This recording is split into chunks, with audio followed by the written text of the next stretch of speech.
Y'all, first and foremost, give all praise, glory, and honor to the Most High God of Abraham, Isaac, and Jacob, and his son, the Mashiach, who some call Yahushua, Yeshua, Yehoshua, Yahusha. We mostly know as Jesus Christ. I wanted to talk briefly on the brother who, Holden Jr., Hinton Holden Jr., something like that. And forgive me if I miscorrected pronunciating your name. I just wanted to show this clip here. Well, this ain't a clip. This was a clip where that's me in a little red hat right there. Angry protesters turn physical. Angry protesters turn physical as police in riot gear try to keep the peace. There's a line here behind this joker here. You see the joker with this? That little joker there? Like, he wanted them. He is one of those race soldiers right there with that little hat on. But he's standing behind this line of riot. When we first walked in there, it was absolutely like some Call of Duty stuff. But then once they brung in that couple bus loads of them darn riot soldiers, everything kind of fell off, and everything kind of turned into a photo shoot. Basically, we all turned into. I could know myself. I wasn't gonna cross the line. Show y'all another picture here. I wasn't gonna cross the line. This was back in 2016. I wasn't gonna cross that line. It was at a KKK rally, and at Stone Mountain. Now I'm showing this to say that you got to be willing to go all the way. And one of the things I learned here is that a lot of us is not gonna go all the way. If you're gonna go all the way, you're gonna be by yourself. If I was gonna cross the line, I was gonna cross it by myself. And I knew that I was definitely gonna get hurt. I knew that I was definitely gonna get hurt. And I think everybody else knew, even though it was thousands of people out there initially. Well, maybe a few 100,000 people maybe been out there. Still, maybe about 30 or 40 of them held that back because nobody really wanted to cross that line. And it's for a lot of reasons, not having bail money, some people would, some people there for political reasons, so forth. But I'm saying all of this to say that if you do cross that line, you're gonna be by yourself. And my lesson here, I was looking at something that just one of my little soundboard done broke. The message I want to give with this is that the brother has to forgive. You gotta forgive the brother that race soldier that killed your son. You gotta forgive him. And I don't even know what happened, to be honest. I don't know what happened with the son, how he get into an altercation and so forth. If he was running or if he was whatever the case. I'm just doing the video because I'm sure he shouldn't have got shot. He shouldn't have got killed, especially if he's unarmed. But with that, understanding the forgiveness, in that it's for you. It's for your healing. It's not for the race soldier. I want to show this video here with this with Wallow. Probably gonna get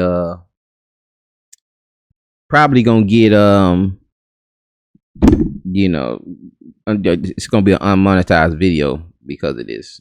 But this is something that I remembered that can deliver this message a little better, so you can see what I'm saying. So you just ain't calling me a coon. I know y'all gonna be in the comment. Oh man, brother Phoenix, I teach all nations can be saved, and man, he just soft and he ain't, man. Something doesn't happen to that brother. He working for them folks now. So to keep going, because I'm telling you, man, I can name 20, 30 niggas and my homies is dead. I'm here though, and I'm gonna say some shit that like this is documented. I got a TED talk. I forgave my brother's killer, and I'm saying it to say this: nigga that killed my brother, my brother died in my grandma's arms in that fucking house that we grew up in. Nigga shot my brother. He ran to the house. He died in Nanny Horns when she opened the door. So I'm telling you, this some real shit, man. If I ain't let that shit go, I won't be right here today. I won't be here for my niece and my nephews. Me and Gil won't be doing this. Y'all won't know me. I won't be able to give y'all this game. And even with the forgiveness, it's still gonna hurt. You can see that it's still painful for him. But imagine without it. You know, and I would like to ask the brother. Well, I don't want to ask the brother this question, but I think about, you know, what his response would be. Because I already kind of know. It'd be a rhetorical question of, did it fix it? When he ran over the cop, killed him, did it fix it? Or are you still being tormented by the images and the thoughts of what happened to your son? Do you get the healing? Did it heal you? And I say it didn't heal him, according to the next video we'll watch. But I had to leave. I had to let that shit go. And when I let that shit go, nigga, I started to grow. And I started to glow. And now I'm here today, and it was harder than a motherfucker, man. And I'm talking about this my big brother, nigga. I shared the cell with him. I shared the bed with him when we was fucking kids. This little Steve. But I can tell you one thing. Now I'm out here taking care of his daughter, paying for her to go to school, taking care of my nephew, taking care of my mama and my grandmama. Talk to him. Sure. Because I forgave my brother. And he's trying to tell the artist Lil Durk that, hey, man, you need to forgive, because one of his closest friends had died. And now he's in jail facing, conspiracy and murder trials, murders, because of, right after this situation, right after maybe 6-7 months after this, maybe a year, no more than a year. After that conversation that Wallow is having about how he had to forgive the killer of his brother. Now he's sitting in prison, facing some crazy charges that may get him the rest of his life in prison. Did it heal you? And this is why the forgiveness is so important, man, that you don't, you got to be here, like he said, for his niece, for his family. That brother's married. I think he got other kids. You got to be there for them. And, I wish the brother had some kind of counseling or somebody to talk to constantly. So he's not just sitting with that. But I can't imagine. To be honest, I can sit here and talk about it, but I can't imagine the torment and the anger that he feels with his son like that. And I've been in situations where I've had to counsel situations like these, man, and you can't. It's just like when someone loses their loved one, man, and just unexpectedly, you can't. You just kind of gotta help them with the healing and just give them the healing process. But the pain, you can't. You wish you could say something to stop it, but the pain is gonna be there. They're gonna leak out. They're bleeding in front of you. They're bleeding on the phone. They're bleeding, when you're doing a face-to-face. They're bleeding, and they're gonna leave the conversation bleeding. But it's gonna take time, man. It may take you the rest of your life. You may die with a little of that pain, but it's gonna, it'll get easier with time. Not to say that it'll never hurt again, but I think, I don't think, but I know part of that healing process is forgiving, is letting go. You can't live, and a lot of us are living with certain anger. That's why I was at the Klan rally. A lot of us, because I'm listening to so much, and then this was around the time with that Black Lives Matter stuff, was all them killings, and Trayvon and all that stuff was going on, man, and Sandra Bland and all that stuff was happening. I was fired up, man, and I thought everyone was fired up, and that's how these situations seem. It seems like everybody's mad, but they're not. They don't care. They had a GoFundMe for Eric Holden. I think he was like is that his name? Eric Holden, something Holden Jr. It's about $3,000. Then, man, let me play this video. Hold on, y'all, and then we'll read some scriptures. We play this video here.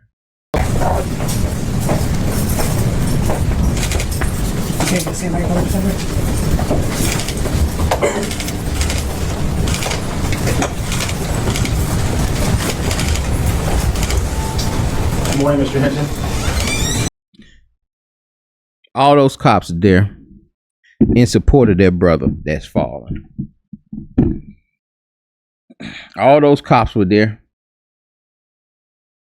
in support of their brother. Who's there? Where's the NAACP?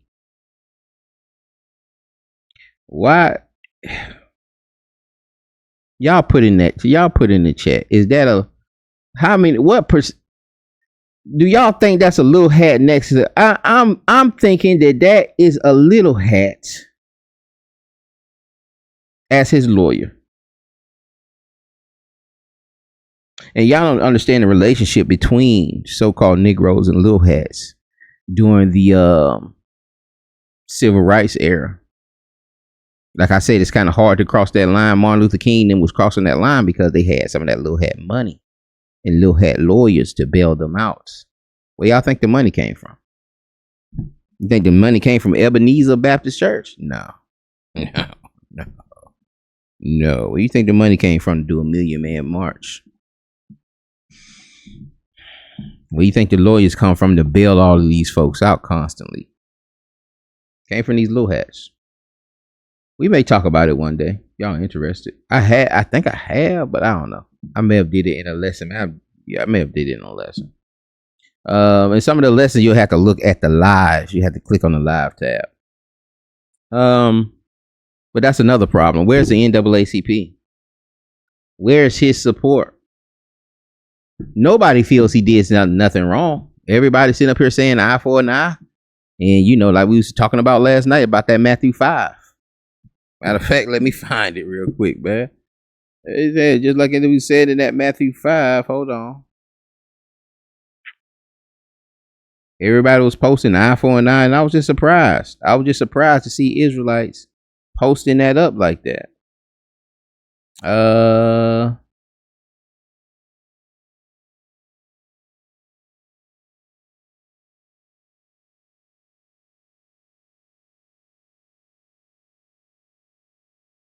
Verse 38, Matthew 5, verse 38.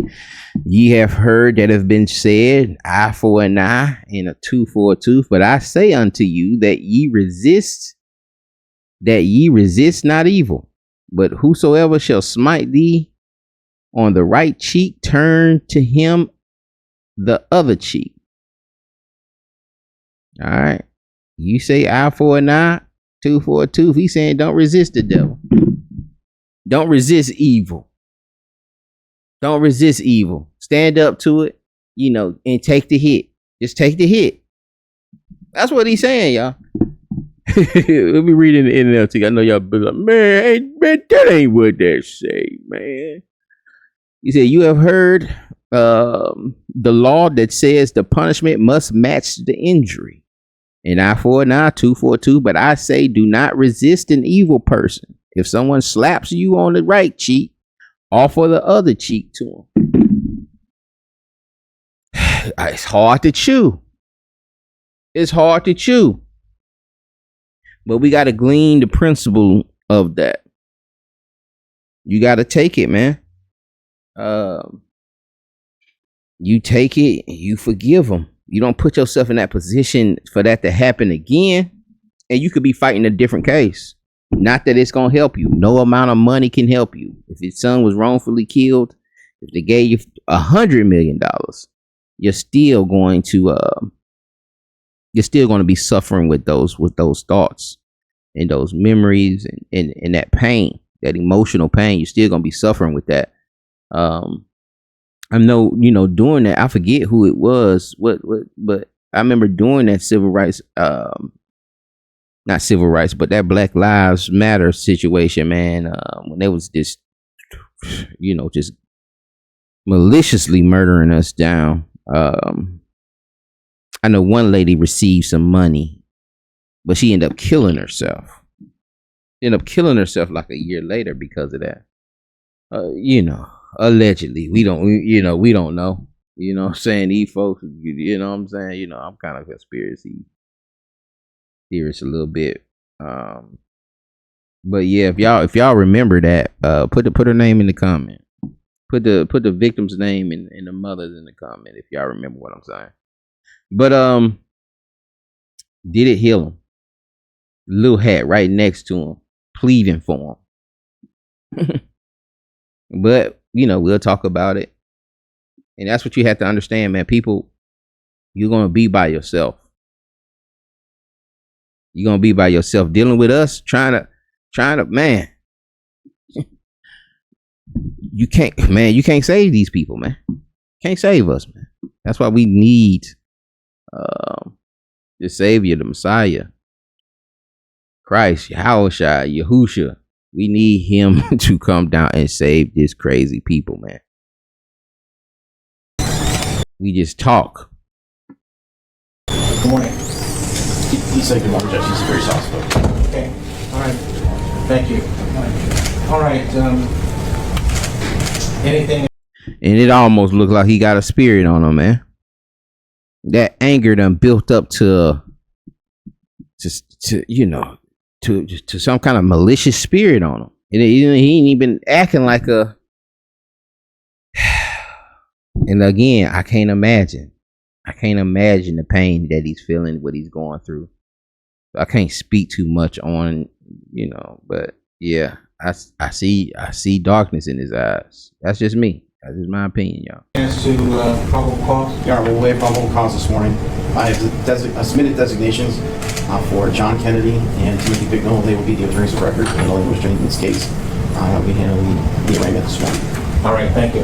Mr. Prosecutor, or anything as to bond? As to bond, Your Honor, thank you. Your Honor, we understand this is a very, very serious, very terrible charge that Mr. Hinton is facing. He's a risk, but he does not have a history, Judge. He has no felonies in his record. His risk assessment score was a 1. He has no juvenile record. He works at BDF. He's married. He's a father. He's a graduate of Purcell Marion. I understand that this is an emotionally charged situation. I understand that Mr. Hinton's son may have been killed by the police earlier in the week. There was a review of that video. I understand there is a lot of sadness and a lot of anger in this room right now, but in the community at large. And we just ask the court to set a reasonable bond in light of everything to allow the constitutional process to play out. All right, thank you. Andy, you've given me a pre-trial services sheet. Is that right, this morning? All right, the court has had a chance to review that and his past history. Is there anything from the state through the prosecutor? Yes, Your Honor. Ryan Nelson on behalf of the prosecutor. Give us more volume. And even me asking, where's the NAACP? It's kind of disrespectful because I don't give them no money. I don't even know where to even donate to no NAACP. But that's our problem. We're not supporting these systems that we want to support us. We should never, and the NAACP probably got enough lawyers to cover these high profile cases like this. But man, we not getting involved with these people, man. We giving everybody else our money. We sending our money everywhere else to every other marketplace. But, important organizations like that. And a lot of us think the organizations are a joke, to a degree. I can agree. But it's all we got. It's all we got. If we realistic, who else we going to call? And then we want these people to do something. You want to hold these people to some kind of accountability, but you can't if you ain't giving them no money. You can't hold them to no accountability if that money is coming from somewhere else, from a different people.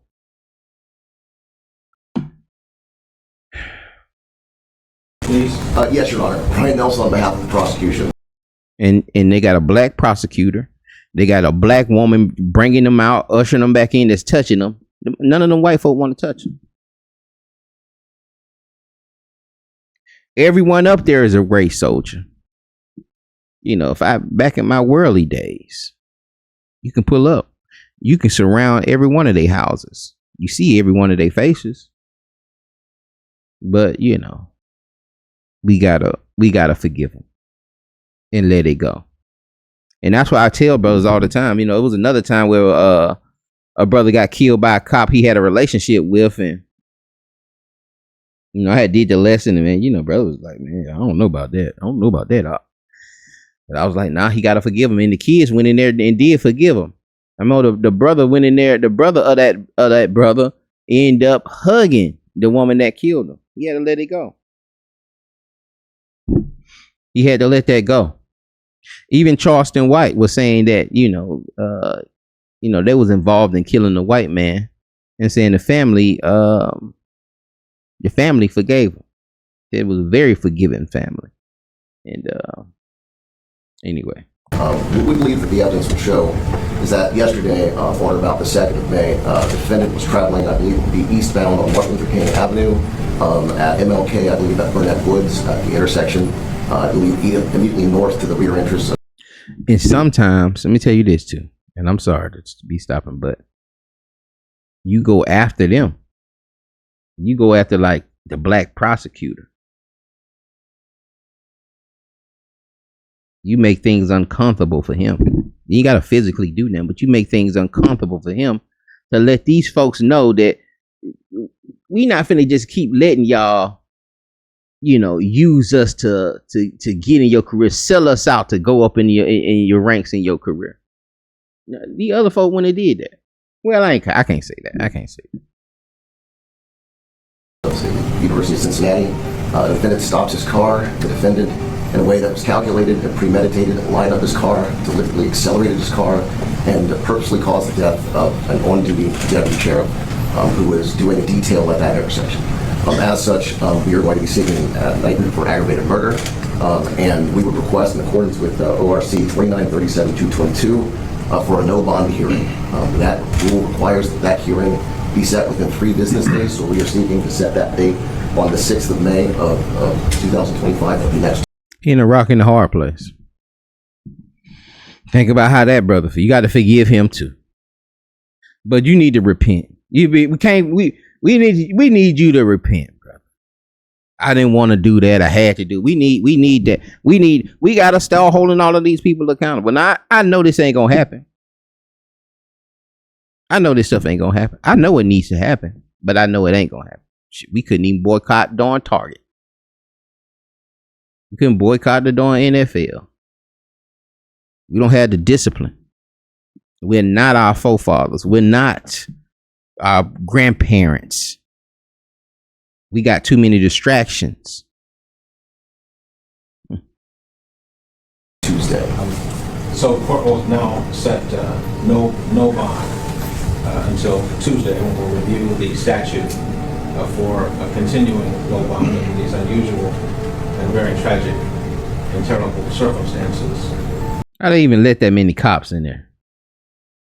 Where will the defendant be housed, and will he be safe? And I ask that because he was transferred, as I understand it, to Clermont County yesterday. That's correct. On my order. That's correct. And will he be returned to Clermont County until Tuesday?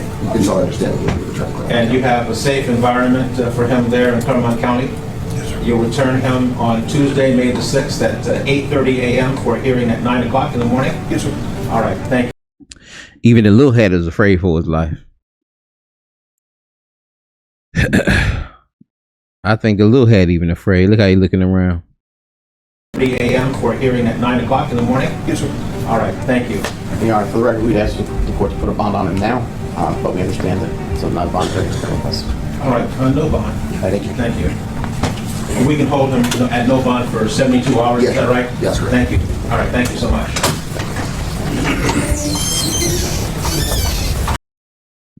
That joker right there, that bald head brother right there, that race soldier right there. Look how red he is. He already getting a little red. He said something. But what can you do? What can you do?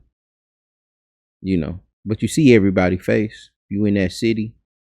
If you wanted to do something, there's something we could do and let these folks know. But doing these kind of videos, putting posts up and me, that ain't doing nothing. But you can go to people's houses. You can meet people at restaurants. You can do, 50 of y'all can be outside a restaurant. There's some intimidation tactics to let people know, hey man, we not doing this stuff no more. But I'm not into any of that. You need to forgive. You need to forgive and let go. You should be in there. I can't say that you should be in there. But it'll probably be more powerful if he was smiling and saying, forgive me. Forgive me. Anger took over. Forgive me. What y'all think? What do y'all think? Do y'all think that brother Phoenix is just going off? Let me read some scriptures before y'all answer. What I want to go to? Ephesians. Hold on. Ephesians 4. Yeah.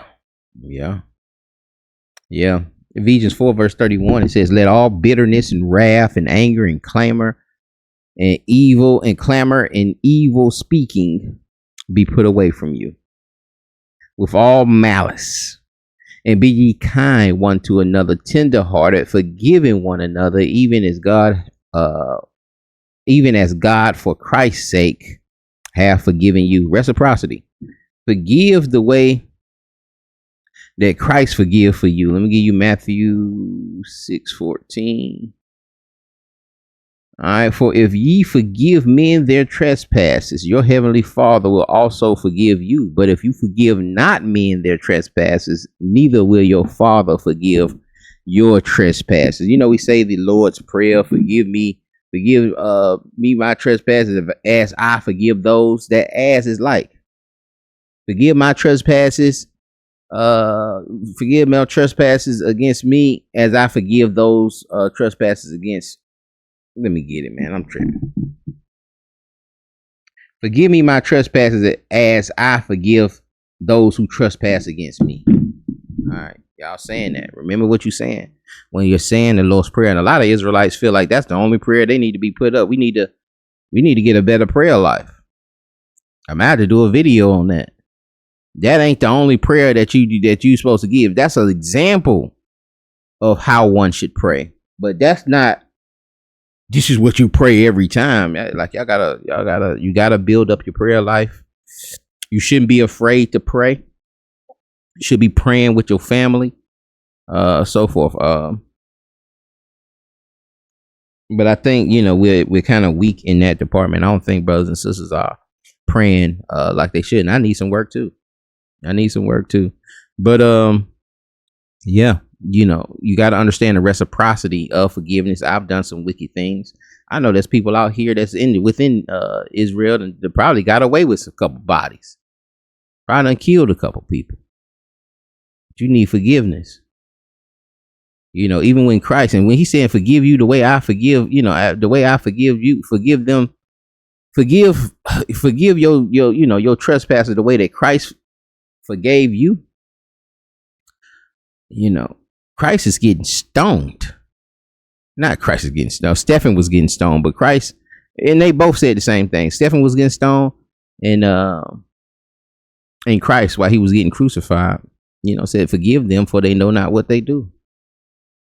Forgive them for they know not what they do. In the midst of, their killer killing them, he said, forgive them. And I know that sounds a little cliche. I know, all of this sounds cliche, but man, we got to do it. Forgiveness is very vital. It's key. Keep us functioning, man. If we keep dwelling within that anger and that malice, it'll make us stagnant. And then, that stagnation, us sitting around and we constantly thinking about it even more and more, you'll end up getting up like the brother has done, and going out and revenging himself. Vengeance belongs to the Lord. And so when you take that vengeance out, there's consequences. And all we can do is just keep the brother in prayer, and see how this thing plays out. With that, y'all, I say shalom, man. Pray this thing was edifying. Be blessed.